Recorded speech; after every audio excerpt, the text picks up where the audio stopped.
Trigger LEGO Ninjago fans, Part 1! Long before time had a name, Ninjago was created by the first Spinjitzu master.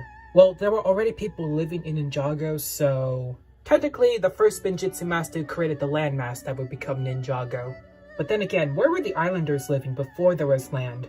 Who is the original creator of Ninjago? Is the Overlord actually an Oni? Are the Serpentine descendants of an ancient tribe from Chima? And why is Lloyd the Green Ninja instead of Kai? Actually, you know what? I think it makes sense why. These unsolved questions keep me up at night. But one of the biggest mysteries of all time is, why haven't we gotten the first Spinjitzu Master as a minifigure? The first Spinjitzu Master has a huge impact on Ninjago. And I think Ninjago fans deserve to have a minifigure of him. Hopefully we get him in the future, but it's unlikely. Why can't we get the first Spinjitzu Master? Why? Here are things that trigger LEGO Ninjago fans, Part 2! To celebrate the 10th anniversary of Ninjago, LEGO introduced the golden minifigures, and they look really amazing. They even have their own display stands, which is pretty nice. Even after 10 years, Ninjago continues to be very inspirational to the LEGO community. These are minifigures I know every single Ninjago fan loves. But there is one thing that bothers me. Why does Master Wu get to have a golden head, but the other ninja don't? Well, Zane obviously, he's a robot and all that, but still, he should have had a golden head. They did it for the Harry Potter minifigures, so why give it to one minifigure? It would have been more valuable. Why? Here are things that trigger LEGO Ninjago fans, Part 3! Ninjago Core is the latest sub-theme of this series, and there are some mixed opinions about this theme as a whole. Some people say it's a great way to introduce fans to Ninjago, but it does feel like Ninjago Legacy. Regardless of your opinion, I think we can all agree that the sets are very decent. Like Lloyd's Legendary Dragon, while these aren't my favorite sets, I think they're still entertaining in some way. This set is really underrated. But then there's this set. This isn't a why, but more like a how. How does this slide work? I've tried so many times and this still doesn't even work.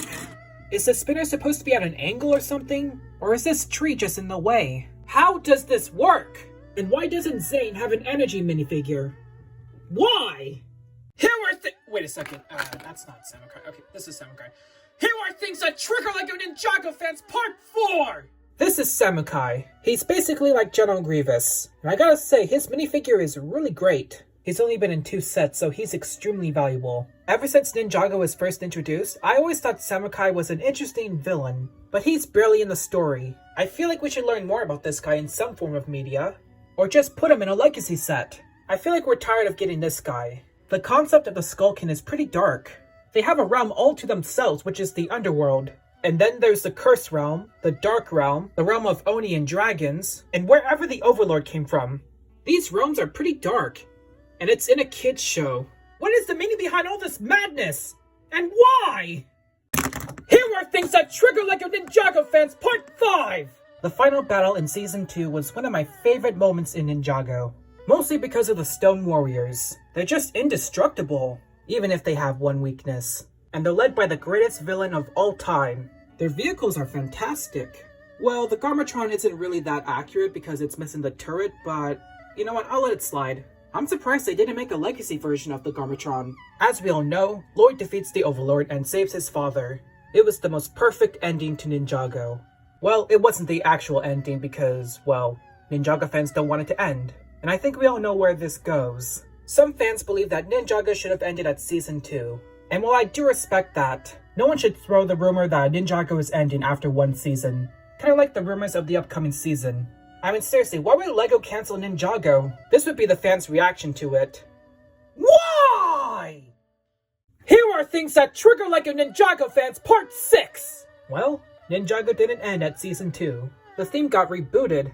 Literally, and the Overlord has come to exact his revenge. Well, he got defeated again by the ninja, and this time it was Zane who defeated him. It really was an emotional ending for Ninjago, and a perfect ending for Zane. Well, he came back next season, so at least this time this was the final battle between the ninja and the Overlord. Hopefully he doesn't come back. Ever. That's called foreshadowing. We really need more legacy sets with this season. They can easily remake that helicopter set, and the Nindroid Dragon mech, any set to go with accurate versions of the ninja. And what I mean by that is that they used the Tournament of Elements outfits for the rebooted outfits instead. It doesn't work out. I'm just surprised they didn't make one for Zane yet. I mean, yeah, they technically made this minifigure, but still, why? Here are things that trigger LEGO Ninjago fans, Part 7! One of my favorite sets from Seabound is the Hydro Bounty. It's a pretty detailed set. It comes with Prince Kalmar, 2 submarines, and something to hold the hair pieces, which is pretty convenient. Plus, we get all 6 ninja in this set. That rarely happens for Ninjago. Oh, and let's not forget the Woobots. And this guy. But honestly, the main play feature could have been better.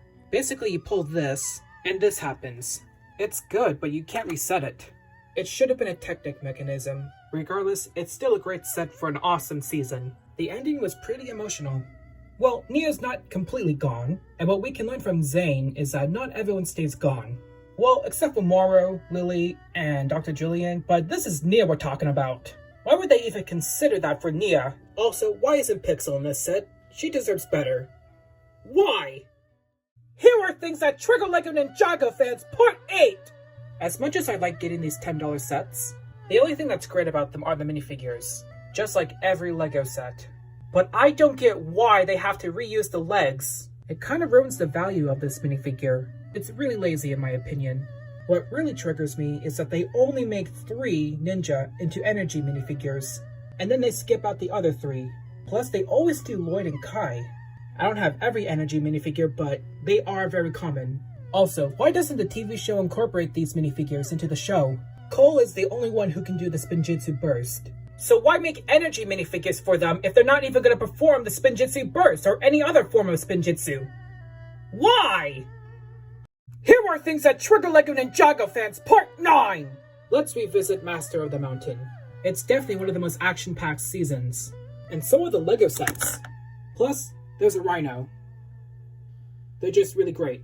I especially like the minifigures. Unfortunately, I don't have Kai. And the Skull Sorcerer could have been better. Now this season revolves around Vengestone. It's basically like Kryptonite. But there's no Vengestone in any of the sets. And there's no play features to mine that stuff. There could have been at least a build or a brand new mold for the Vengestone. Oh well, I guess it's just for the show. Also, why is this only moving and not this? I mean, that's really odd. Why? Here are things that trigger LEGO Ninjago fans, Part 10! Last year, I took apart this set to build a mock that I never completed. So I decided to rebuild it.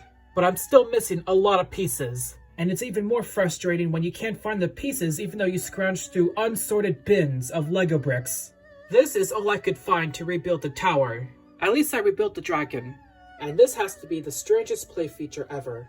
So basically you push Lloyd and this has these 2 sides moving as well, which is pretty strange indeed. I guess it's for dramatic effect. Despite that, I really like the minifigures, especially the Ice Emperor. Sort of. It's not entirely accurate, and even to this day, I don't know how I feel about him being Zane. Or even how they defeated Vex. They just sent him into exile, which hopefully he doesn't cause more trouble. But then again, why would they even do that after all the things he's done? Why? Here are things that— wait a second. Here are things that trigger LEGO Ninjago fans, Part 11! Accessory sets are the modern day battle packs. And this one from Ninjago is the latest one. It was released back in 2020. And we haven't gotten one since then. That should have been Cyrus Borg. The Oni accessory set is the only set for Season 10. But hey, I like it. Even though the Omega should have had a cape. And then there's this accessory set. You know what? I actually like it. It's good. We finally get clutch powers even though it's not the one from the original film. But why is a Legacy Kai in this set? This is based off Season 11, so Kai should have had a Season 11 outfit. It really makes no sense. To be honest, I would have switched out Kai with the Fugitive. That character is hilarious, but he hasn't appeared in any sets. Why can't he be in LEGO sets yet? Why? Here are things that trigger LEGO Ninjago fans, Part 12! Just like Season 3, there aren't enough Legacy sets for Season 5. Just like this set. Honestly, it's not that bad. And it's a 4+ set. It's super basic. And honestly, the minifigures could have been better. Why are the ninja reusing these outfits? They did it for another set. So why not give the other ninja this attire? if we get legacy sets for Season 5 next year, hopefully we get Moro and the Preeminent, because the whole concept of the Preeminent is very terrifying indeed. Along with that, weird crossover with Chima, which, yeah, why? Will Ninjago ever get a crossover with Chima? Why can't there be a crossover yet? Why? Here are things that trigger LEGO Ninjago fans, Part 13! Let's check out the LEGO Ninjago CMF series. Although I don't like the LEGO Ninjago movie, I think this CMF series is alright. In fact, there are a lot of good minifigures, like Garmadon in his pajamas. My personal favorite is Jay with his selfie stick, also you see what I did here? So yeah, there's a lot of good ones. But then there were some I questioned why they were included. Like, why do we need another Lord in his ninja outfit again? He already comes in a lot of sets. At least he has arm printing. Honestly, they should have included this Lord in the series, but it's not. And same with Master Wu. Why couldn't they just included the arm printing on all the sets he comes in? But Kai is the laziest one. It's literally the same minifigure we get in all the sets. Only he has his kendo gear.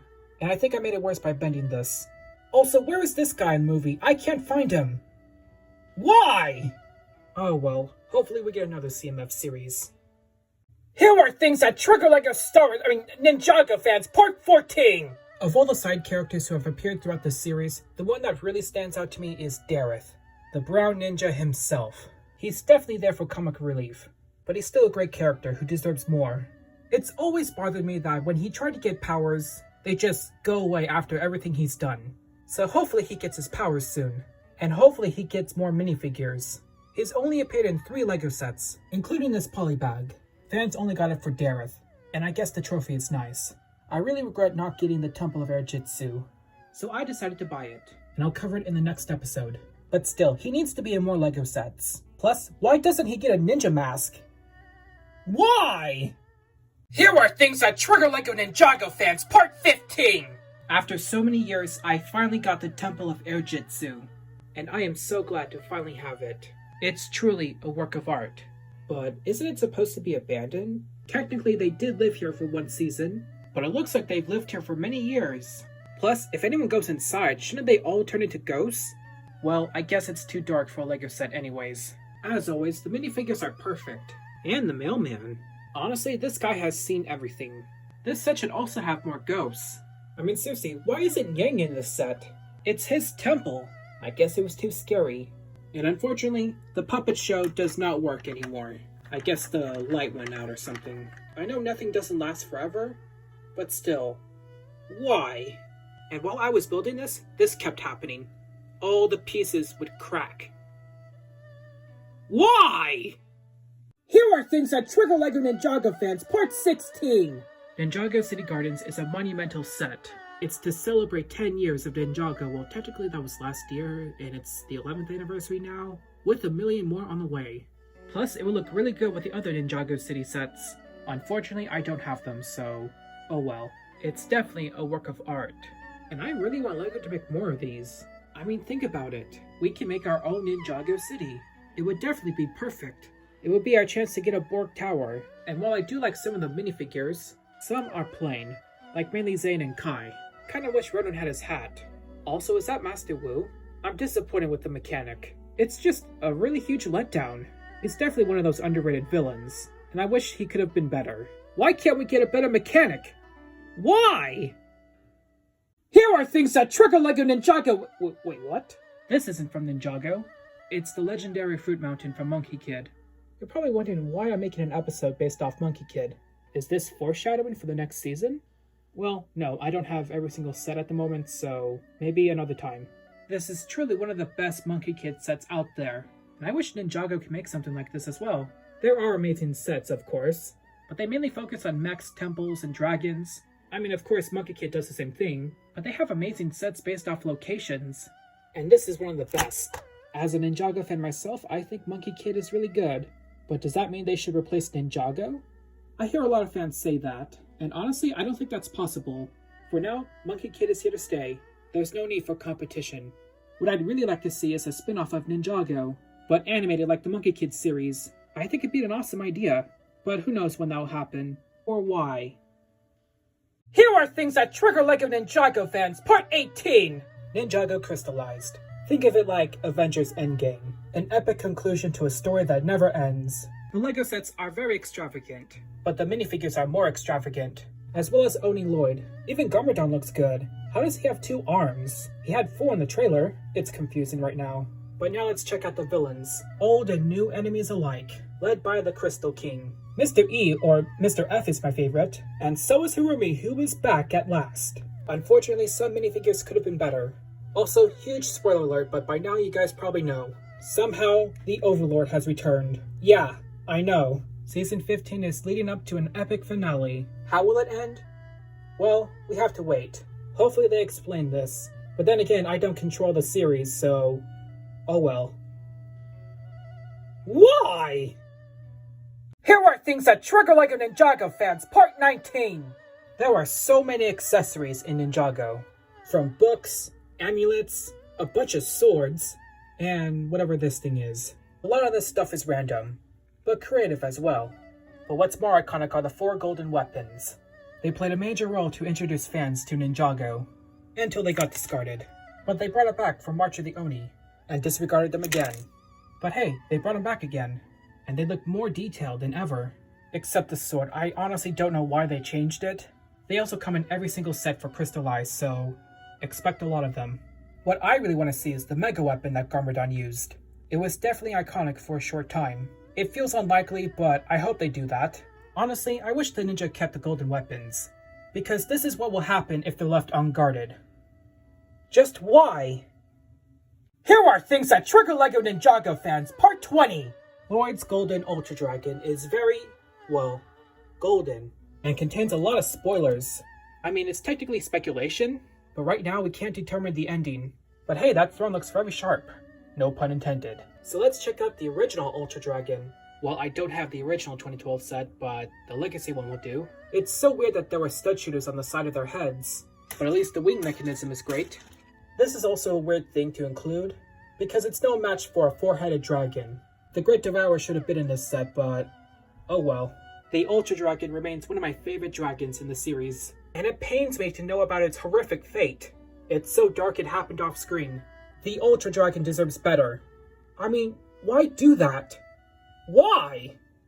Here are things that trigger LEGO Ninjago fans, Part 21! There are so many Serpentine tribes in Ninjago, but there are some things that I find confusing. Why is Pythor's arms black? They should be purple. Ironically, this Pythor minifigure has purple arms. Do these count as Serpentine?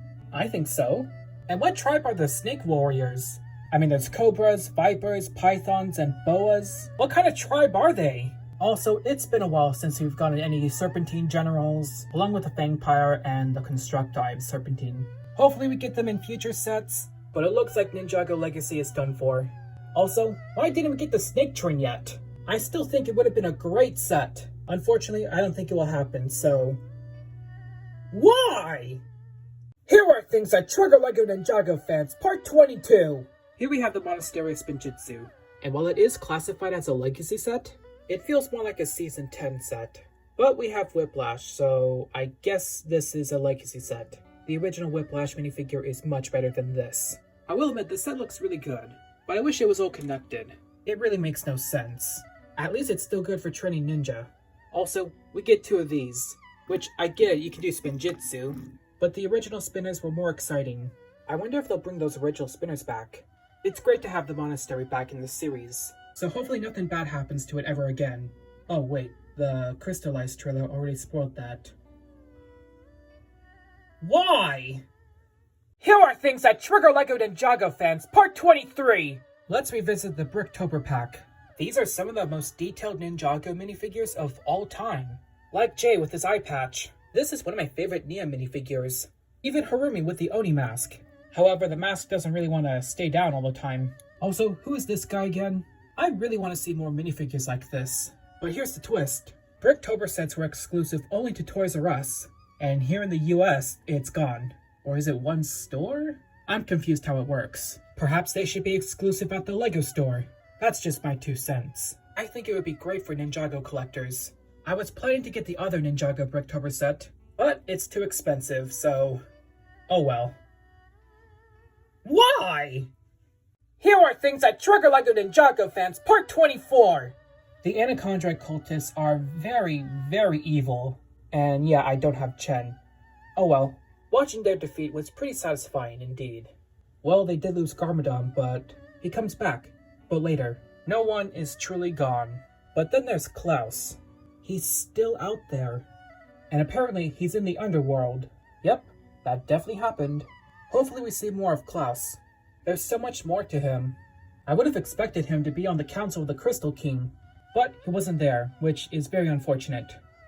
Why? Here are things that trigger LEGO Ninjago fans, Part 25! Ninjago Crystallized Part 2 is finally out, so let's talk about it. On one hand, there's a lot of things I like about it, but on the other hand, there was a lot of frustrating things about this season. Lloyd's story arc to become an Oni was really pointless. He barely uses that power. Nia's story arc is also not fleshed out very well, and somehow, the Overlord has returned.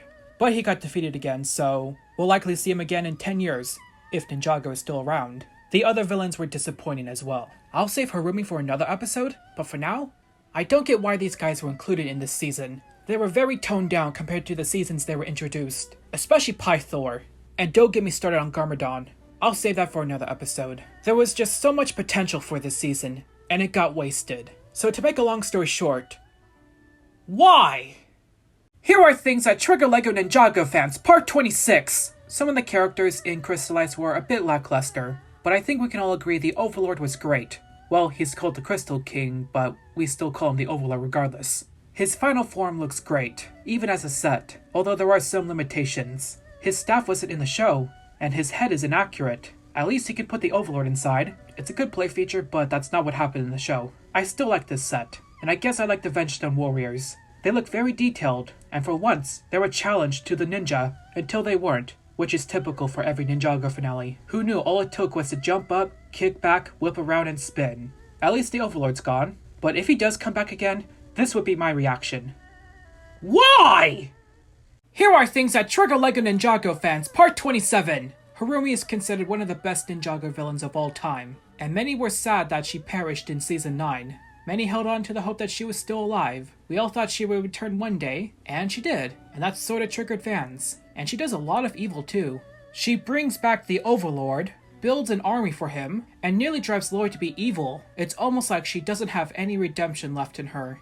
But she did, and she helps defeat the Overlord. What a twist. Yeah, her redemption was very rushed, like Kylo Ren's from The Rise of Skywalker. I wish it was better, but I don't write this series. But what really bothers me is that after everything she's done, they just let her go? It's like Unagami all over again. The logic here makes no sense. Just, why? Here are things that trigger LEGO Ninjago fans, Part 28! One thing I thought Ninjago Crystallized did good was bringing all the heroes together for one climactic battle, for the millionth time. There were some characters we haven't seen in a while, especially Garmadon. It was great to see him again, and it does make sense for him to be there to take down the Overlord. Well, he didn't really do much. He faked his own demise just to have Lloyd become an Oni for a short while. But at least Garmadon lives, which I think it's alright. We've always known Garmadon for being a bad guy, and a wise master, so I think it makes sense that he's still alive. But one thing that doesn't make sense is what he's been doing prior to the series finale. So basically after Season 10, he's been wandering around Ninjago City and looking after a plant. How did no one report Garmadon's whereabouts? And what about that comic of Garmadon? Is that even canon? The logic here makes no sense. And now I'm so confused. No, seriously. Why? Here are things that trigger LEGO Ninjago fans, Part 29! We've been getting advent calendars for themes like Harry Potter, Star Wars, and Marvel. But we haven't gotten one for Ninjago yet. The closest holiday themed set we got was the Temple of Celebrations, but that was only exclusive to LEGO employees. There really needs to be an advent calendar for Ninjago. Just think of all the possibilities. Does Ninjago have a holiday similar to Christmas? Does Santa exist in Ninjago? Maybe one day, Ninjago should make a holiday special, so that way we can get an advent calendar. But still, why isn't there a Ninjago advent calendar yet? Why? Oh well, maybe next year. This is the series finale to things that trigger LEGO Ninjago fans. The series is over. Sort of.